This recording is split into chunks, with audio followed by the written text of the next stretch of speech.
Hello बच्चों, जैसे आप जानते हो कि पिछली वीडियो में हम पढ़ रहे थे इलास्टिक कोलिजन वन डायमेंशन। मैंने एक्सप्लेन किया, उसमें हमने कैलकुलेशन ऑफ वेलोसिटीज़ भी किया आफ्टर कोलिजन। उसमें हमने v1 का वैल्यू निकाला, उसको इक्वेशन x रखा, फिर v2 का वैल्यू वेलोसिटी v2 का वैल्यू निकाला, उसको इक्वेशन y रखा हमने। So now we are going to take some special cases on elastic collision in one dimension.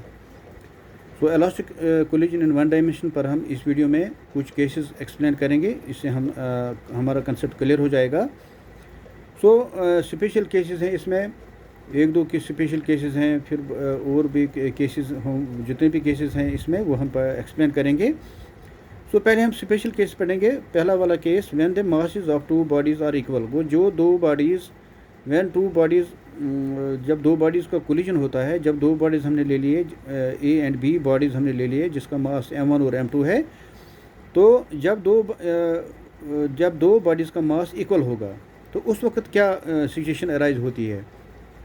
सो बच्चों, पहला केस हम ले लेंगे, when the masses of the two bodies are equal. वो जब दो बॉडीज़ हमने ले लिए हैं in case of elastic collision in one dimension, जिनका हमने ऑलरेडी एक्सप्लेन किया, और हमने वेलोसिटी v1 का वैल्यू निकाला और v2 का निकाला, जिसको हमने x और y रखा। को जब हम इन रिलेशन को यूज़ करके हम ये केसेस को इन केसेस में यूज़ कर सकते हैं।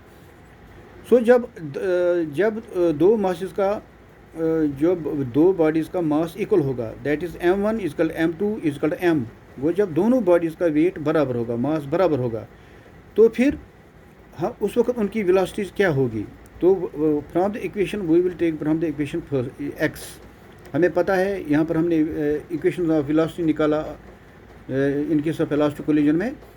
तो v1 किसके बराबर निकलेगा, इसमें हम वैल्यू करेंगे सबस्टिट्यूट, m1 और m2 का वैल्यू पुटअप करेंगे, तो इक्वेशन x क्या बनेगी, ये बनेगी v1 equal to u1 into m minus m, क्योंकि m1 और m2 बराबर है, इजकल टू m, ये बनेगा m माइनस m, ये बनेगा m plus m divide by m plus m, plus ये बनेगा twice m into u2 divide by m plus m। सो ये यहाँ पर क्या बनेगी इक्वेशन x क्या बनेगा हमारे पास, v1 equal to u1 into m minus m divide by m plus twice m2 u2 m plus m। वो ये हमने इसमें वैल्यू दे दिया, क्योंकि m1 बराबर है m2 बराबर m, कि जब दो बॉडीज़ का मास बराबर है, m1 equal m2 equal m। So equation x क्या बना हमारे पास, ये बन गया ये v1 इजकल दिस। तो ये क्या बनेगा, m माइनस m जीरो बनेगा, ये बनेगा u1 into zero divide by m plus m बनेगा 2m, प्लस ये बनेगा 2m u2 divide by 2m। क्योंकि ये जीरो है तो ये रिलेशन जीरो बनेगा। ये नेक्स्ट रिलेशन क्या बनेगी, v1 इजकल जीरो, प्लस ये 2m और 2m कैंसिल हो जाएगा, ये निकला u2। सो ये बनेगा v1 is equal zero plus u2। क्योंकि यहाँ पर ये जीरो है तो ये सारा रिलेशन जीरो बनेगा, और यहाँ 2m कैंसिल हो जाएगा न्यूमरेटर और डिनोमिनेटर में, और ये u2 यहाँ पर है, ये बनेगा जीरो प्लस u2। सो ये क्या बन गया, v1 इजकल टू u2। वो जब दो बॉडीज़ का मास बराबर होता है, तब जो v1 होता है वो u2 के बराबर होता है। v1 हमारे वो किसके बराबर निकला, u2 के बराबर। सिमिलरली हम v2 कैलकुलेट कर सकते हैं। Similarly we can calculate v2 by using the equation y। सो यहाँ पर हमारे पास इक्वेशन y भी है। जब इसमें भी हम सबस्टिट्यूट करेंगे, m2 और m1 का वैल्यू दे देंगे, क्योंकि m1 equal m2 equal m, तो हमारे पास v2 का भी वैल्यू निकलेगा। वो after substituting m1 equal m2 equal m in this relation we will get velocity v2 also, and that is equal to, that will be given and shortly that will be given v2 is equal to u1। so हमारे पास निकला v1 निकला हमारे पास u2 और v2 निकला हमारे पास u1। ये hence when the two bodies of equal masses undergo elastic collision in one dimension their velocities are just interchanged। so बच्चों, आपको हमेशा याद रखना है कि जब दो when two bodies of equal masses undergo elastic collision। बच्चों, आपको याद रखना है कि when two bodies of equal masses undergo elastic collision in one dimension their velocities are interchanged। और that means their velocity interchange होती है। कोई v1 जो ये रिलेशन x करती है वेलोसिटी v1, v2 ये रिलेशन रिप्रेजेंट करती है। सो ये V1 और V2 जो है ये इंटरचेंज होती है जब दो bodies of equal masses go elastic collision in one dimension, उस वक्त वो वेलोसिटी चेंज करते हैं। दैट इज़ V1 बराबर होता है U2 और V2 बराबर होता है U1। So you have to understand it. अब हम केस सेकंड करेंगे। When the body B is at rest, that means U2 equal 0। वो जब बॉडी B2 रेस्ट पर होगी, वो दैट मीन्स U2 0 है, तो उस वक्त फ्रॉम द इक्वेशन X वो जब व्हेन द केस सेकंड हम पढ़ रहे हैं, जब when the body B is at rest, तो उस वक्त U2 बराबर है 0। तो from the equation X we will get U1 into M1 minus M2 divide by M1 plus M2 plus twice M2 into 0, U2 0 है, divide by M1 plus M2। तो ये क्या बनेगा? ये बनेगा V1 equal to U times M1 minus M2 divide by M1 plus M2, और ये सारा रिलेशन 0 बनेगा, क्योंकि जब when the body B is at rest then U2 equal 0। So equation X से हमें क्या मिलेगा? V2 बराबर है ये। सो V2 क्या, V1 बराबर है ये। तो ये क्या बनेगा? यहाँ पर U2 के बजाय 0 हमने वैल्यू दे दिया, क्योंकि U2 0 है, तो ये रिलेशन 0 बनेगी सारी, और यहाँ पर हमारे पास ये रिलेशन रहेगी। गो V1 बराबर है U1 into M1 minus M2 divide by M1 plus M2। सो ये रहा इक्वेशन, ये वेलोसिटी V1। वो जब बॉडी B एट रेस्ट पर होगी, दैट मीन U2 इक्वल 0, उस वक्त V1 किसके बराबर है? U1 into M1 minus M2 divide by M1 plus M2। इसको इक्वेशन A रखेंगे। इसको हम आगे यूज़ करेंगे फर्दर केसेस में। सिमिलरली इसको देख के हम V2 निकाल सकते हैं। When which comes to be equal to y and substituting U2 equal 0। So using equation y हम यूज़ करेंगे। वो जब इक्वेशन y में हम सब्स्टिट्यूट करेंगे U2 का वैल्यू, क्योंकि U2 बराबर है 0, जिस तरह हमने V1 में हमने U2 का वैल्यू 0 किया, क्योंकि बॉडी B एट रेस्ट पर है, उस वक्त V1 हमने निकाला। अब हम V2 निकालने के लिए इसमें U2 के बजाय 0 लिखेंगे, तो ये हमारे पास आएगा हमारे पास V2 बनेगा। तो ये क्या बनेगा? ये बनेगा V2 into 0 into M2 minus M1 divide by M2 plus M1 plus twice M1 U1 plus M2 plus M1। ये इक्वेशन Y में हमने सब्स्टिट्यूट किया, तो जहाँ से हमने V2 निकला, तो V2 क्या निकलेगा? ये सारा रिलेशन 0 बनेगा, और हमारे पास V2 बनेगा twice M1 U1 divide by M2 plus M1। इसको रखेंगे इक्वेशन B। सो अब हमारे पास इक्वेशन A है और इक्वेशन B है। अब 3 मोर केसेस अराइज। अब वो इस आगे और केसेस हैं। Case A, when masses of 2 bodies are equal. वो जब 2 बॉडीज़ का मास इक्वल है, तो उस वक्त क्या हो सकता है? तो फ्रॉम A वो that is M1 equal M2 equal M। तो जब हम A में सब्स्टिट्यूट करेंगे, तो हम V1 में निकाल सकते हैं और V2 भी निकाल सकते हैं। वो M1 equal M2 equal M इसमें भी लगाएंगे, इक्वेशन A में भी लगाएंगे, इक्वेशन B में भी लगाएंगे, हमें V1 और V2 निकलेगा। तो V1 निकालने के लिए हम इक्वेशन A में सब्स्टिट्यूट करेंगे। ये क्या बनेगा? U1 into M minus M divide by M plus M is equal वो ये इस M1 equal M2 equal M। ये इक्वेशन A में हम इसको यूटिलाइज करेंगे, वैल्यू दे देंगे। तो हमें V1 क्या इक्वेशन बनेगी? वेलोसिटी V1 के लिए ये बनेगा U1 times M minus M divide by M plus M। वो बनेगा, ये बनेगा 0, U1 into 0 divide by M plus M। तो ये सारा 0 बनेगा। सो V1 निकला 0। उसके बाद V2 निकालेंगे। वो यही M1 equal M2 equal M, इसका वैल्यू इधर इक्वेशन B में दे देंगे, वहाँ से हमें V2 निकलेगा। तो ये क्या बनेगा? V2 निकलेगा twice M1 M2 M U1 divide by M plus M। सो यहाँ पर ये क्या निकलेगा? V2 निकलेगा बराबर twice M U1 divide by twice M। तो बच्चों, जब हमने इसका वैल्यू दे दिया M1 equal M2 equal M, equation B में हमने दे दिया, तो वहाँ वेलोसिटी V2 हमने निकलेगा। तो वेलोसिटी V2 किसके बराबर निकलेगा? हमें 2 टाइम्स M1 के बजाय M आएगा U1 divide by M1 plus M2 हो गया M प्लस M। ये बनेगा 2M U1 divide by 2M and 2M will cancel. ये बनेगा V2 इक्वल टू U1।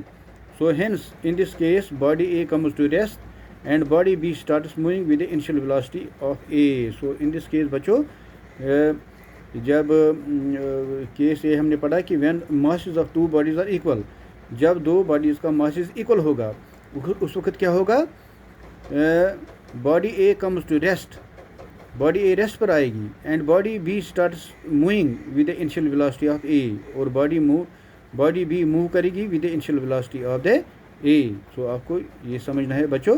ना ये केस ए है, अब केस बी है।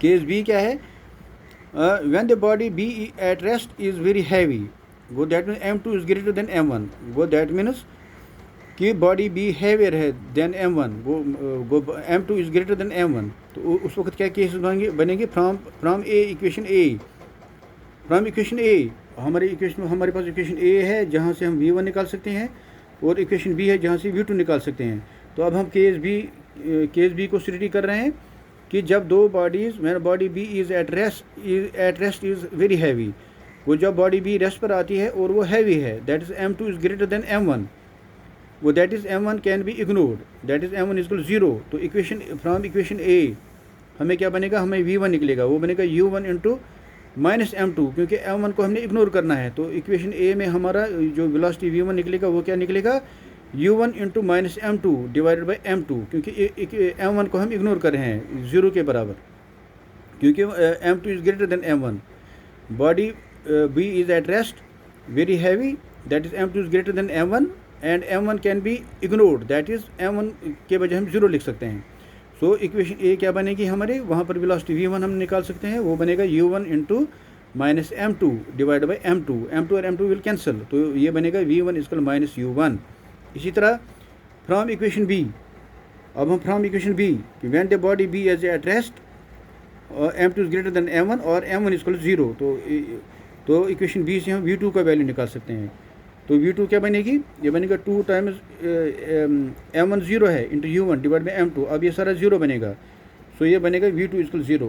तो यहाँ केस बी में हमें क्या पता चलता है, वो hence when a light body A collides with a heavy body B at rest, a rebound back with its initial velocity, body a rebounds back with its initial velocity and b continues to be at rest. So बच्चों case b से हमें क्या पता चलता है, when the body B is at rest, that means body B is greater than m2 is greater than m1, उस वक्त हमें v1 निकला बराबर माइनस u1 और वेलोसिटी v2 निकला 0।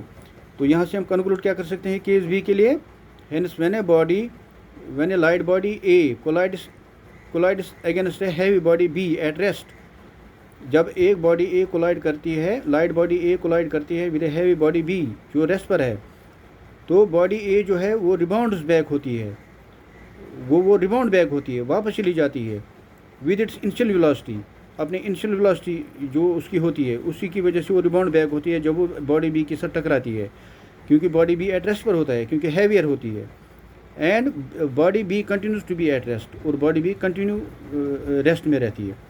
अब हम पढ़ेंगे case C, when body B at rest has negligible mass, जब बॉडी बी रेस्ट पर होगी मगर उसका नेग्लिजिबल मास है, that is m1 is greater than m2, that is यहाँ पर m2 को हम नेगलेक्ट कर सकते हैं, इग्नोर कर सकते हैं, दैट इज़ m2 इक्वल 0। तो फ्रॉम इक्वेशन ए हम निकाल सकते हैं v1 का वैल्यू, जब उसको हम m2 का वैल्यू 0 दे देंगे, ये बनेगा u1 m1 divide by m1 cancel हो जाएगा, v1 बराबर निकलेगा u1।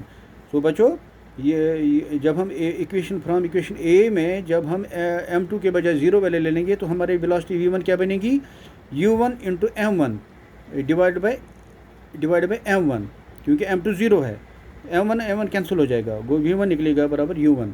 इसी तरह v2 निकालने के लिए हम m2 का वैल्यू दे देंगे b में, तो हमारे इक्वेशन b में, तो वहाँ पर हमसे वेलोसिटी v2 निकलेगी, तो वो बनेगी twice m1 u1 divide by m1, क्योंकि m2 0 है, तो ये बनेगा twice m1 u1 divide by m0 plus m1, वो ये बनेगा twice m1 u1 divide by m1, क्योंकि m2 0 है, तो इक्वेशन बी से हमें मिलेगा v2, यहाँ m1 कैंसिल हो जाएगा, तो v2 निकलेगा बराबर ट्वाइस u1।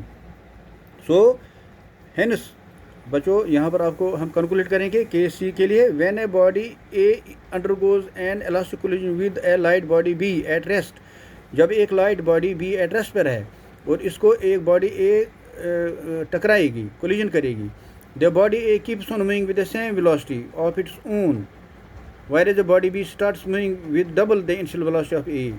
सो बच्चों इस केस सी में व्हेन ए बॉडी, इससे हमें क्या कंक्लूड होता है, when a body heavy, body a heavy है, जब एक लाइट बॉडी बी जो रेस्ट पर है उसके साथ क्लाइड करती है तो क्या होता है, बॉडी ए मूव करती है with the same velocity of its own, whereas body B जो रेस्ट पर होती है that will start moving with double the initial velocity of a. वो जो इनिशियल वेलोसिटी ऑफ ए है तो बॉडी बी जब मूव करना शुरू करेगी उसकी डबल वेलोसिटी होती है। सो बच्चों, इस वीडियो में हमने पढ़ा, एक्सप्लेन किया of different cases, special cases of elastic collision in one dimension. I hope you will understand. When you will repeat the video 1 or 2 times, you will be able to understand in a better way. Thank you very much. We will continue the videos.